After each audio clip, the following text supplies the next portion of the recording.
Okay, so I may be going a little crazy. Maybe I just didn't see it. Maybe it's been talked about and I just missed it. But I feel like there's this really important component when we're talking about the computer data readouts, like the key cycle readouts from Karen Reed's Lexus. I feel like there's a big piece missing. I went back and watched video of Trooper Paul's testimony. And then I also watched some other videos, like there's a couple of reenactment videos and things like that on TikTok. And my friend Gooj, she does all the spreadsheets and stuff, which is really cool. So you learn a lot from watching all these other people's perspective. But in all of that, I feel like there's something missing. And I don't know where we would get the data. So if you're not familiar, the key cycle data comes from the time you turn the key in the ignition, right? So you turn the key once and to the start or the auxiliary, that is a key cycle. If you hit it again to start the engine, that's the ignition cycle. So you can have a key cycle without ever going to ignition cycle, but you can't have an ignition cycle without first registering a key cycle, right? In order to have ignition, you got to have a key cycle first to get it there. Now, after you get to ignition, it bounces back to key. So what happens is you'll end up having multiple key cycles for each ignition cycle. So it is possible that the key cycles far outweigh the ignition cycles. Blech, that's a whole mouthful. Okay. But during these key cycles that they're talking about, so you register a key cycle. I get in my car, I turn it on and I go to drive somewhere. Every single time I turn the key, it's registered in the computer and it keeps a log. So let's say I've driven my car 300 times. This is key cycle 301.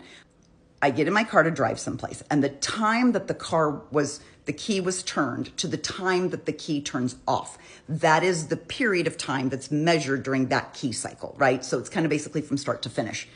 It can be 3 minutes, it can be 300 miles, however far you go on that key cycle until you turn the car back off out of the key cycle, that's what ends it.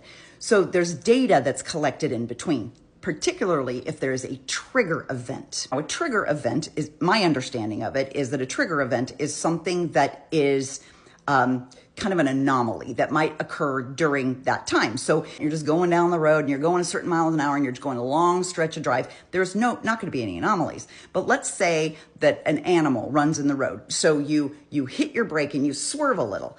That's going to be a trigger event. There's going to be data that's going to show the difference there, right? You were going 30 miles an hour. Then suddenly you depressed the brake, this percentage with this much pressure. The car slowed down this much. It went from this mile per hour to this mile per hour. The steering wheel went, 18 degrees to the left and then 13 degrees back to the right or whatever, right? So it will show that event.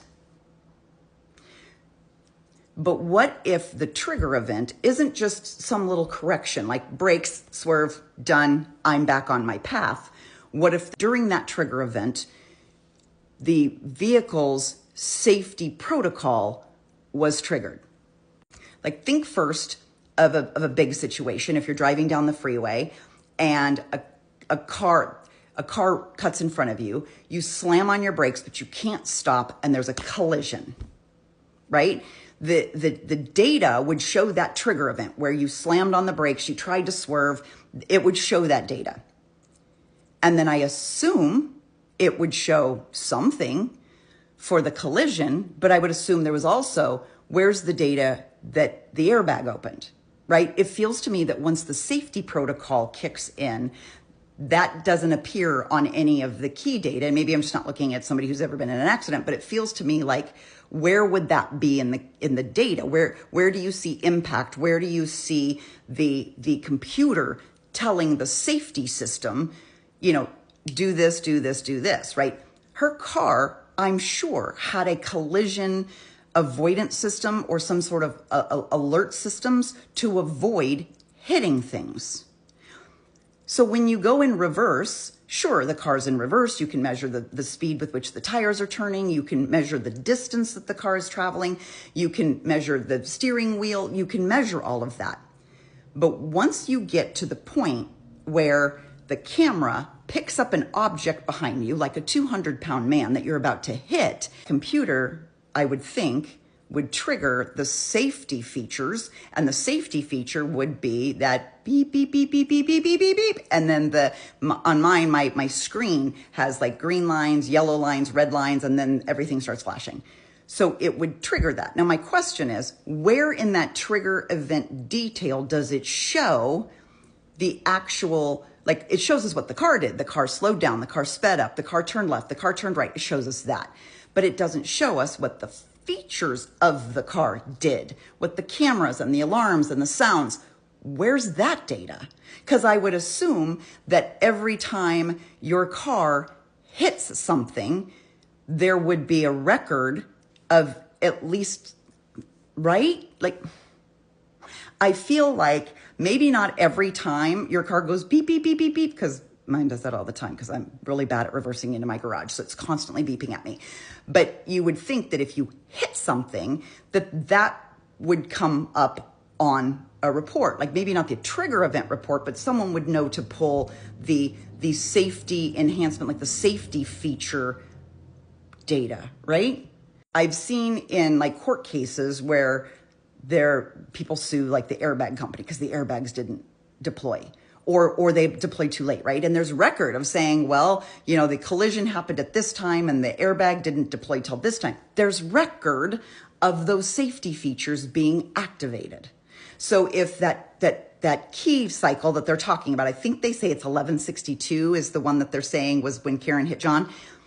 If indeed it was during that key cycle that they say she was going that speed and that's when she hit him, why isn't there corresponding safety function data that says at this time the lights were triggered, the noise was triggered, and the car hit something? Like I feel like there's a missing something to that data.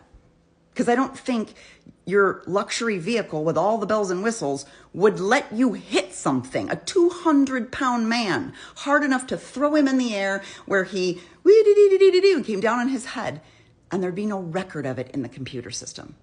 And I get that it's maybe not in the key cycle information, because that's like basic car function. Safety features on the vehicle, that's also all computerized. So why isn't there data for that? Have I just not seen it? Like, does it exist? Y'all think I'm an idiot? But I don't see that anywhere.